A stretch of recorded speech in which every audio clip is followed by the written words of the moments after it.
In just a moment, X-1. But first, how does one man get himself into so many impossible situations? This is a question you'll probably ask yourself tomorrow night when you follow another hilarious adventure of Throckmorton P. Gildersleeve. Yes, Gildy's eye for the ladies and his impulsive temperament managed to entangle him in a web of riotous circumstances. Join the romantic water commissioner, his neighbors, Judge Hooker, Mr. Peavy, and all the loyal Gildersleeve household as they romp through another episode of The Great Gildersleeve tomorrow night. And now stay tuned for X-1 on NBC. Countdown for blast off. X-5, 4, 3, 2, X-1, fire.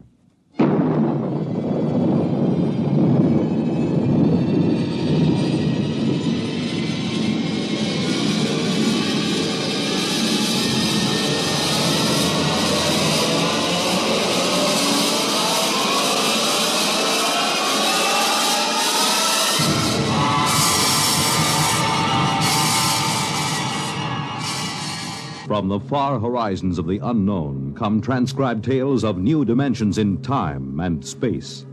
These are stories of the future, adventures in which you'll live in a million, could be years, on 1,000 maybe worlds. The National Broadcasting Company, in cooperation with Galaxy Science Fiction Magazine, presents X-1.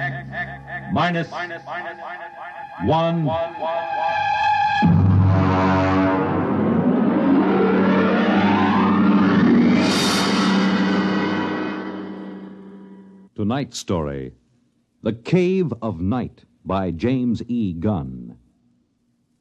Oh, you want a level, Charlie? Okay.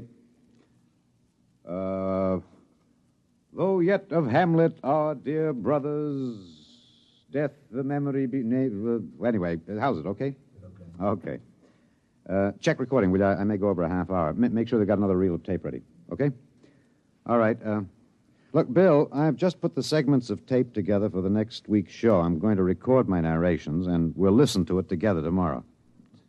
I know this is unusual, but you're the producer, and I don't want you out on a limb that may be sawed off behind us. This week's show is liable to either win us every award from the Peabody to the Pulitzer Prize, or maybe put the network out of business. Okay, we start with the standard opening. Behind the world, etc., 40 seconds. This is Harry Anders, your editor. At 8 o'clock, after the sun has set and the sky is darkening, look up. There's a man up there where no man has ever been. He is lost in the cave of night. And the fuel tank's empty. Receiver broken. Transmitting and clear. Anyone picking this up, anyone. This is Rev McMillan calling. Notify Goddard Rock, New Mexico. There's no way to get back. There's a man up there where no man has ever been. He is lost in the cave of night. We all know that phrase now, the cave of night. It was written by a poet disguised in the cynical hide of a newspaper rewrite man. But it stuck. It caught the world and held it like a butterfly pinned to a board. It started with a ham, an amateur radio operator, in Davenport, Iowa. All right, Eddie. Roll the first tape in here. It's marked. Am I too close? I was up in the attic. I usually have a talk with WG73. He's in Buenos Aires. We play chess. Well, there was some kind of interference. And then all of a sudden, I heard this voice. I record most of my listening anyway, so I had the tape machine running. After I heard it, I called civil defense. That's what we're supposed to. Look, Bill, I haven't done the final editing on these tapes, so don't worry if they're a little rough.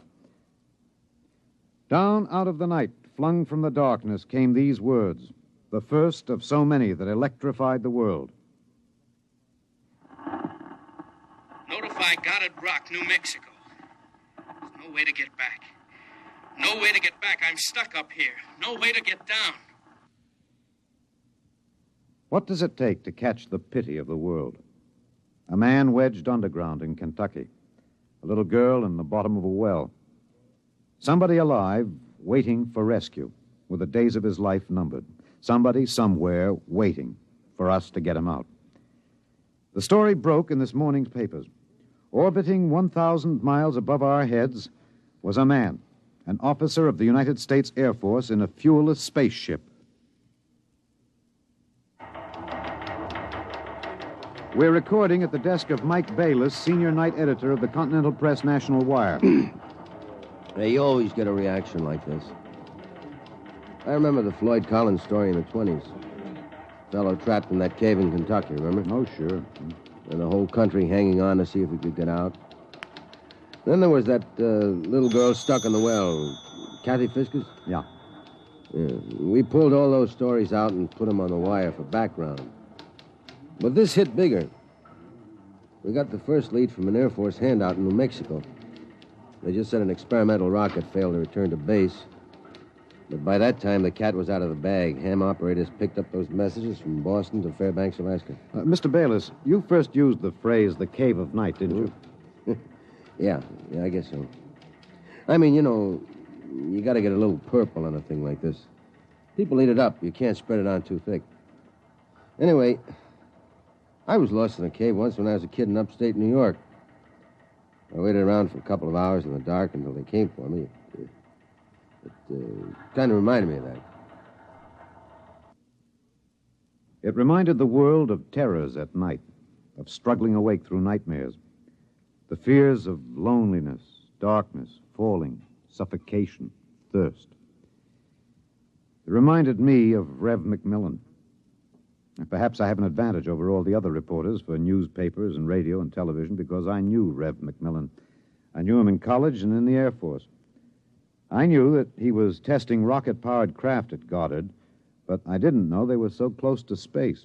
No one knew, till those messages of desperation crackled down through the atmosphere.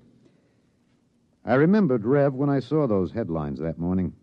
Straight black hair, Clark Gable ears, a reckless grin. He ate well, reveled in expert jazz and Mozart opera, and he talked incessantly. His southern speech was no drawl. There was too much to say. And now he was alone, and soon all that might be extinguished. The men from the radio newsrooms rushed to Goddard Rocket Base armed with miniature tape recorders. Gentlemen, I'm Colonel Arthur J. Hannigan, Information Officer for Goddard Rocket Base. And I'm authorized to issue the following statement. First Lieutenant Reverty L. McMillan, United States Air Force pilot, Experimental Rocket Division, took off from Goddard Base at 22:34 Rocky Mountain time. His craft, the XR-37 Mark II, a hydrazine nitric three-stage rocket. I'm sorry I can't describe it, boys. Classified. Well, in order to maintain orbit, the motors were pulsed for 1 second every 15 seconds elapsed time. After 3 minutes, the exhaust was seen by ground spectroscope observation to flare for half a minute. His fuel supply is exhausted. The craft has reached sustaining orbital speed. What does that mean, Colonel? He's out of gas. He can't get down. The first mobilization was of the scientific brains massed at Goddard. Few of them knew Rev. Brains at a research project are usually carefully sorted out and salted away from the distractions of the outside world. They designed, they invented, they calibrated and theorized. But they didn't know the short, stocky man with a lopsided grin who rode the fruit of their labor up and out, and now circled the world of his birth, with time ticking out. I covered the hearings in Washington for the network newsroom. I flew down from New York, and the stewardess came out every few minutes to tell the passengers the latest news. She called him Rev, although she never knew him, and once I thought I saw a tear. The hearing was before the subcommittee of the Senate Committee on Military Affairs. Presiding, Senator Allen J. Haggister of Kentucky. All right, General Finch. You've made the technical situation fairly comprehensive, even to an old canebrake redneck hillbilly like myself. I have tried to make the gravity of the situation apparent, sir. It appears to me, General, that the sacred life of a human being created in the image of his maker is in danger. It's no light thing to be thrown away like some guinea pig. If that ship wasn't safe, if that poor man up there in the cave of night is to die, somebody is responsible. Isn't that right, General? Sir, a manned rocket was sent up because of one simple fact. It takes a computer of tremendous versatility and capacity to operate a Harrison-Munch reactor engine. A computer of infinite complexity. And I ask you, General, I put the question to you, why was such a computer not designed? It has been designed, sir. It was designed 500,000 years ago. There is only one mechanism competent to handle those controls, sir. That is the human brain. All right. I turn now to my second question, General, and I ask it not only for myself and my colleagues on this committee, but for 170 million Americans listening on the radio, watching on television. With that man up there living out his last days, why was it not possible to send a ship up after him? Why was there no second ship built? For one reason, Senator, money. The appropriation for rocket research fell short by 12% of the amount needed even to build one vessel. Oh, frankly, gentlemen, the deficiency was made up by cutting corners and diverting funds from other projects. That is not the point, General. There's a man up there who's going to die. With the limited funds you gave us, we've done what we set out to do. We've demonstrated that space flight is possible, that a space platform is feasible. If there is any inefficiency, if there is any blame for what has happened, it lies at the door of those who lack the confidence and the courage and ability of their countrymen to fight free of Earth to their greatest glory. Senator, how did you vote on that?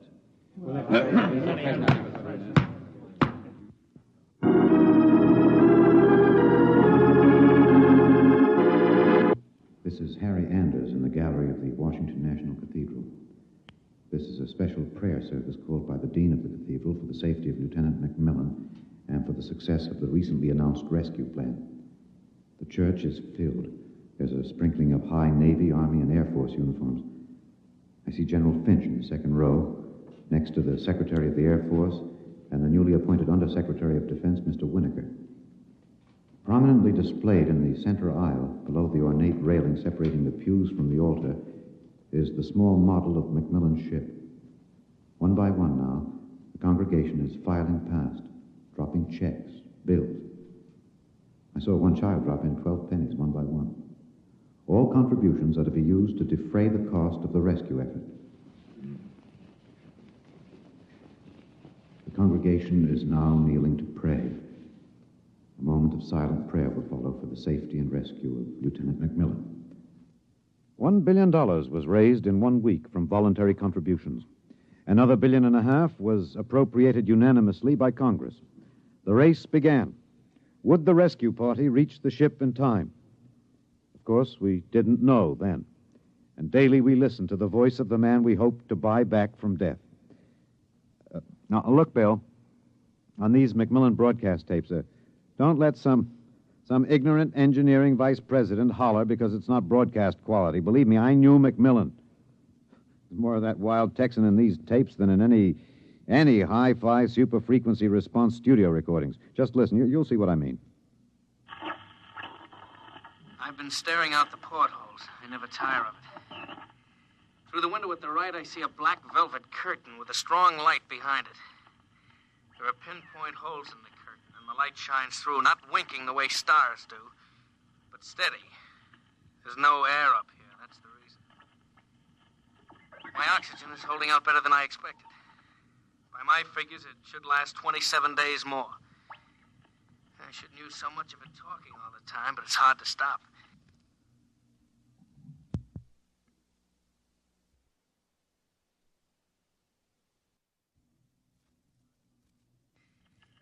Talking, I feel as if I was still in touch with the Earth.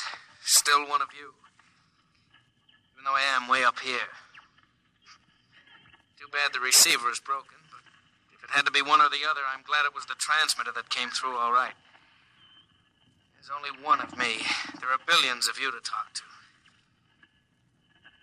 You can't see me now. You'll have to wait hours for the dawn. I'll have mine in a few minutes. That's the way he talked. And as we listened to the lonely voice from the night, the engineers, the scientists, the construction men worked round the clock. General Finch presented the problem in the pool interview. I asked the questions for the combined networks that afternoon.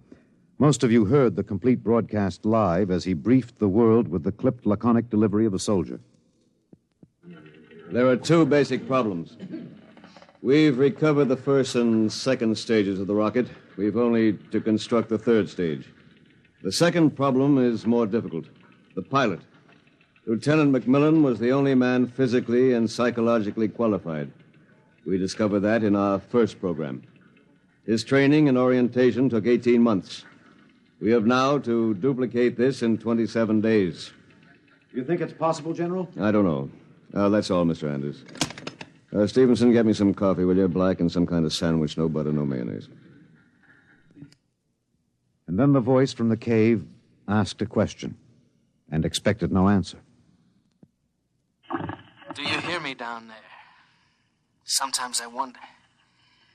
I wish there was some way I could be sure you were hearing me. Just that one thing might keep me from going crazy. I was there the night we answered that question. I was there in a helicopter over Kansas City. This is Harry Anders speaking to you from a helicopter over Kansas City. There are 15 seconds till midnight. The plan was developed by General Finch. At precisely midnight, every light in the city will be out and then flashed on in 2-second intervals. This will be the exact moment that McMillan's ship is calculated to pass overhead. It's almost time now. 5, 4, 3, 2, 1. There they go. Off. On. Off. On. Off. On. I see it. I see it. Kansas City winking at me. Oh, yes, I can see it. Thanks. Thanks. You're listening. I know that now. I'm not alone. I'll never forget. I'm waiting for you. We're recording in the press gallery of the Goddard Rocket Base main construction hangar. The vast third stage component stands before us, men swarming up and down the gantry cranes. The Mark III is being built to carry 5 men instead of 1. The pilot selection has been kept a top secret to avoid unnecessary strain on the men selected. The latest progress report gives a possible margin of 6 hours between the launching of the rescue ship and the estimated exhaustion supply of oxygen to Lieutenant McMillan. The shift is changing now. The expert construction workers recruited from across the country by the combined efforts of the Air Force Personnel Service, the Atomic Energy Commission, and the International United Electrical Workers and United Auto Workers of the AFL-CIO. The margin is 6 hours. 6 hours between life and death for Lieutenant Reverdy L. McMillan. An hour ago, I saw the sun rise over Russia. Looks like any other land from here. The green where it should be green. Farther north, a sort of mud color. And then white where the snow is still deep. Up here, you wonder why we're so different when the land is the same. You think we're all the same children of the same mother planet. Who says we're different?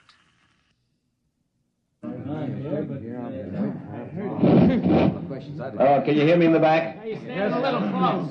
Well, how about this? That's better. That's better. All right, gentlemen, I have exactly 5 minutes for the press conference. Therefore, I'm not going to answer any questions. Progress report is as follows. As a safety factor, we're constructing 2 complete 3-stage rockets and 6 additional 3rd-stage components. The telemetered reports from McMillan's ship have added important additional information, and the first of the rescue vessels should be ready to be launched at the estimated time, weather permitting. Now, don't ask a question. Within certain limitations of air turbulence, the rocket will be ready to lift in time to save Lieutenant McMillan. 21 days. The air's bad tonight. Can't seem to get a full breath. It seems to stick in the lungs. It doesn't matter, though. But I wish you could see what I've seen. The vast, spreading universe around Earth like a bride in a soft veil. You'd know then that we belong out here. Come out, mankind. Come out and see what I have seen.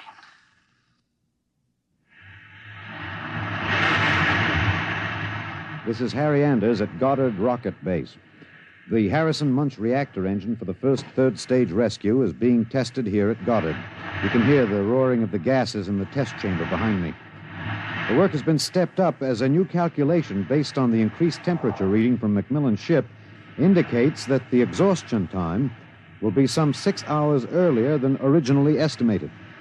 The margin of rescue will be in minutes. Air very bad. Better hurry. Can't last much longer.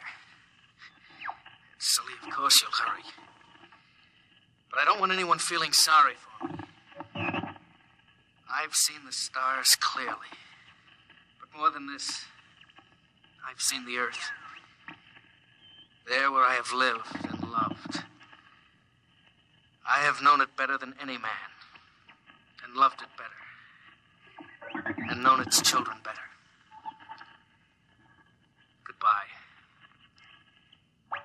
I have a better tomb than the greatest conqueror Earth ever bore. Do not disturb.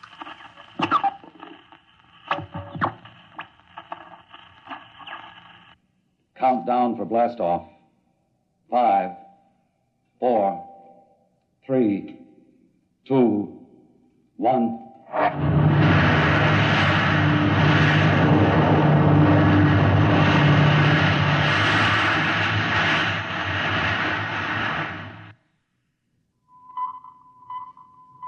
Anders, tape 323.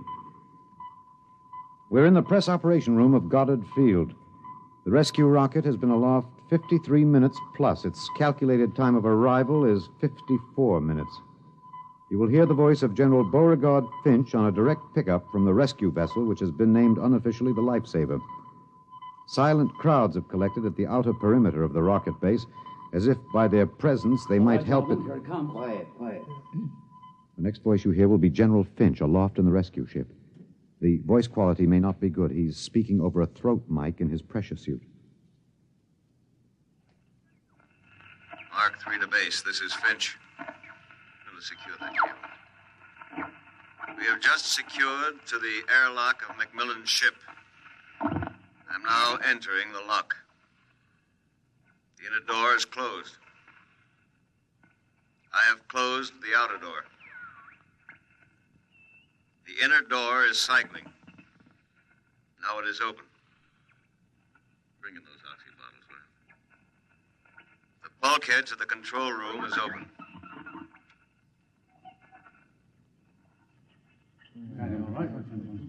Is he all right? Come on, William. What's happening? Lieutenant Macmillan is dead.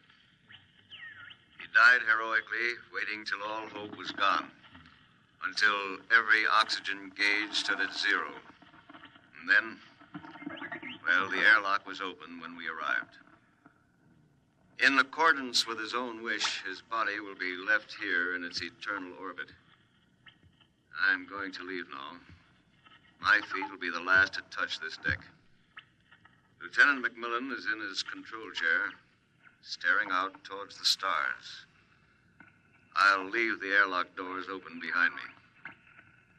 Let the airless, frigid arms of space protect and preserve for all eternity this man they would not let go. Well, that's the show, Bill. Bill, you remember at the conference we hadn't made up our mind whether to pick anything up from the celebration last night after the news of the Mars landing? I said it was the right end for Rev Macmillan's story. You said it was old stuff. Every kid knew the sequence. The ships built to rescue Rev, used to set up the satellite base, from the base to the moon and now to Mars. Well, I went out with a mini-tape last night, and I've got the end of the story. Here it is. This is Harry Anders in Times Square. The neon rocket ship at the top of the Times building has just flashed into brilliant light. The signal that the landing signal has been received from the rocket Rev McMillan III. Man has landed on Mars. And a holiday crowd here in Times Square is celebrating like 1,000 New Years rolled into one. I'm being tossed and pushed and clapped on the back all at once.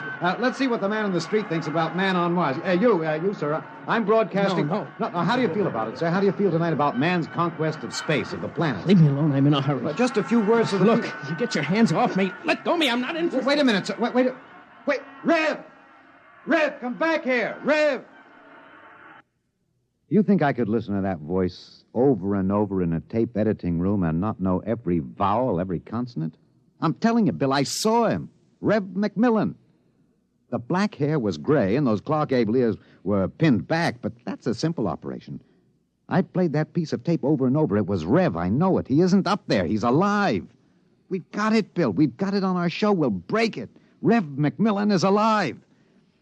I haven't written it yet, but we finish it off with this, with a question. Why did they announce he was dead? I'm in the tape editing room now. I've got the reel ready to record the answer. Excuse me, Mr. Anders. I'm... Hey, just a minute. I'm recording. You better see the page outside Mr. at the... Anders, I'd like to talk to you for a moment, if I may. I have a letter of authorization... Just a minute. I'll be through in a minute. Look, Bill, I've got the answer now. Last night, they landed on Mars.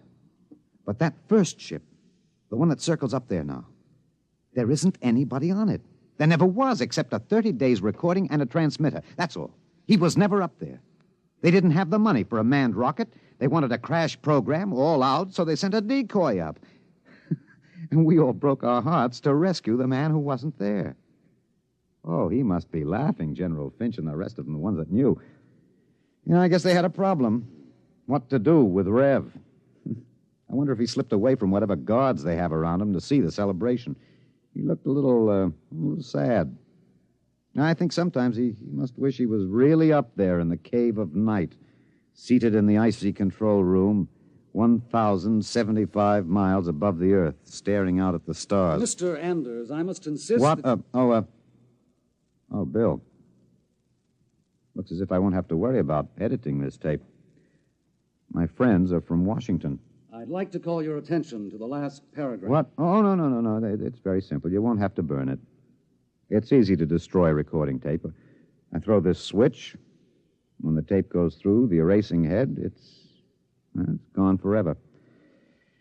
Oh, too bad. Would have made one fine show. Okay. So long, Rev.